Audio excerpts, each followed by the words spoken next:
The financial performance analysis is between Bina Darul Aman Berhad and Perak Corporation Berhad. Now, let's see the analysis ratio first. And I would like to present about profitability of Bina Darul Aman Berhad and Perak Corporation Berhad. For gross profit margins, Perak Corporation Berhad has a higher and better ratios than Bina Darul Aman Berhad, which is in 2017 64.35%. Perak Corporation Berhad also have a higher operating profit margin in 2018, which is 30.83%. And for net profit margins, Perak Corporations Berhad also have a higher and better ratio than Bina Darul Aman Berhad, which is in 2018 record the highest ratio, which is 74.88%. So we can conclude that from the all and from the mostly profitability ratio, Perak Corporation Berhad, which is PCB, has the higher ratios, which is in terms of gross profit margins, operating profit margins, and net profit margins, favorable and better company than Bina Darul Aman Berhad. Thank you. Hi, now we want to see the liquidity ratio for the two companies, that are Bina Darul Aman Berhad and Perak Corporation Berhad. On current ratio for Bina Darul Aman Berhad in year 2016 is the highest ratio, shown as 1.28 times. Meanwhile, in Perak Corporation Berhad, we can see a similar year on 2016, the highest ratio shown as 3.00 times. Secondly, we want to see the inventory turnover ratio for the Bina Darul Aman Berhad in year 2016 is the highest ratio, recognized as 10.40 times. Meanwhile, in Perak Corporation Berhad, recent year in 2018 is the highest ratio, recognized as 0.40 times. Thirdly, we want to see the acid test ratio for the Bina Darul Aman Berhad in 2016 is the highest ratios, recognized as 1.23 times. Meanwhile, in Perak Corporation Berhad, also in year 2016 is the highest ratio, recognized as 1.81 times. In overall, in liquidity ratio, we can see Bina Darul Aman is better than the Perak Corporation Berhad, because Bina Darul Aman Berhad has highest ratio and they are capable for paying their short-term obligation. So it can amplify more liquidity and financially secure company in the short term. Now we move to the solvency ratio. Based on debt to equity ratio, Bina Darul Aman shown a better ratio compared to Perak Corporation Berhad. As we can look here, Bina Darul Aman is credited just provide 62 cents in the year 2018 for 1 ringgit provided by stockholders to finance the asset, while Perak Corporation Berhad in the year 2018 is credited provide 5 ringgit and 56 cents. Move to the debt to asset ratio.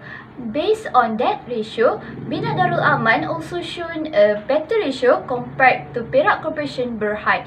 As Bina Darul Aman here keep the lower of percentage year by year, and a debt to asset ratio above 50% could be a concern to the firms. And lastly, based on asset to equity ratio, Bina Darul Aman also shown a better ratio, better analysis compared to Perak Corporation Berhad, as Bina Darul Aman keep the lower of asset to equity ratio from the year 2016 until 2018, while Perak here recorded the highest ratio in the year 2017 and 2018. The potential fraud that could happen in the financial statement of Perak Corporation Berhad and Bina Darul Aman Berhad.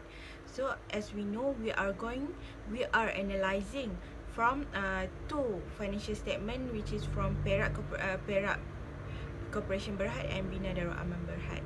So based on, we will be evaluating four different ratio, which is current ratio, acid test ratio, debt to equity ratio and gross profit margin ratio. We are going to analyze 4 different ratio to determine whether there is a potential indicator of fraud inside the financial statement or from the financial ratio itself. And based on our findings, we have found and we have analysed that the financial statement of Perak Corporation Berhad is a little bit problematic. So, in order for this, in order for Perak Corporation Berhad to improve, they need to improve their internal control. That's all for me. Thank you. I would like to present about the aspect of measurement and disclosure in the related party disclosure MFRS 1 to 4.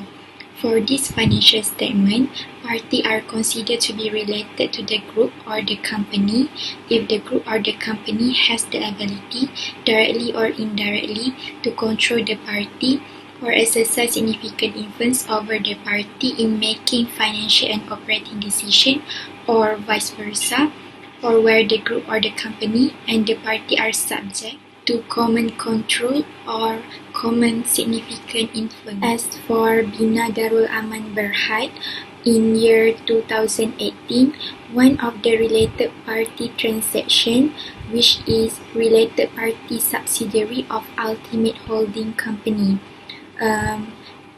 in the related party transactions said before, insurance payable and revenue from oil palm shown a greater amount than property management fee payable and estate agency fee, which amount 3,111,000 for insurance payable and 1,627,000 for revenue from oil palm.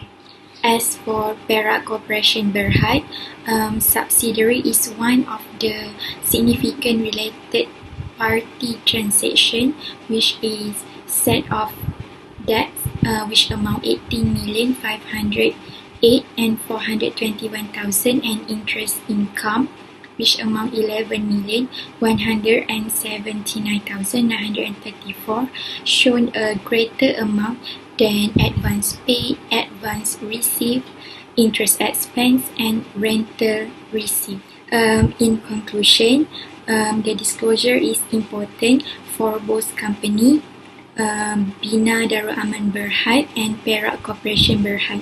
Operating segments is a component of an entity that incur expenses and earn revenue. So, and from in this today video, we will be evaluating the operating segments of these two companies, which is Bina Darul Aman Berhad and Perak Corporation Berhad. Okay, so from what we have evaluated and observed, Perak Corporation Berhad had disclosed 4 major business activity, while Bina Darul Aman Berhad had disclosed 5 major business activities or operating segments. So, what is needed or what are the criteria needed for the business activity to be recognized as segment, as operating segments? So, the first criteria is the segment revenue need to be greater than or equal to 10% of the total revenue, internal and external revenue.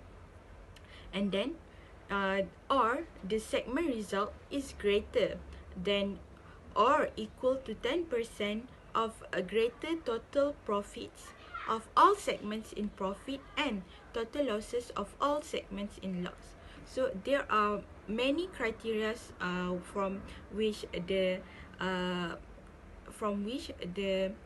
segment revenue need to be disclosed, but these two criteria is used for Bina Darul Aman Berhad and Perak Corporation Berhad to disclose their segment revenue. So, in their financial statement, what is disclosed in their financial statement for operating segment? So, each operating segments, they need to disclose their segment revenues, the segment result, which is their loss or profit, And then thirdly, they need to disclose the segment asset, the segment liabilities, their capital expenditure, which can be which can be seen as addition of non-current asset, and then depreciation and other non-cash expenses. So, from what we see in Perak Corporation Berhad and Bina Darul Aman Berhad, they had disclosed all of this. And then there are also general disclosure or additional disclosure that need to be added in the operating segment.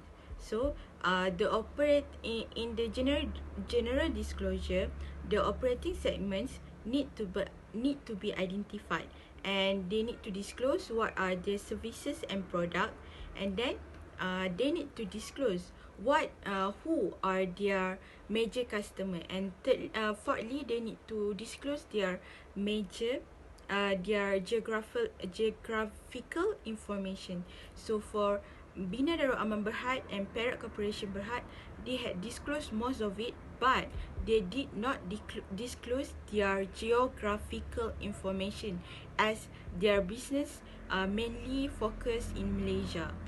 There are no major business activity that occur outside of Malaysia.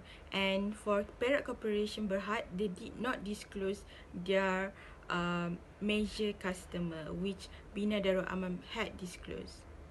Today I would like to explain about foreign operation. According MFRS 121, we can see that the effects of changes in foreign currency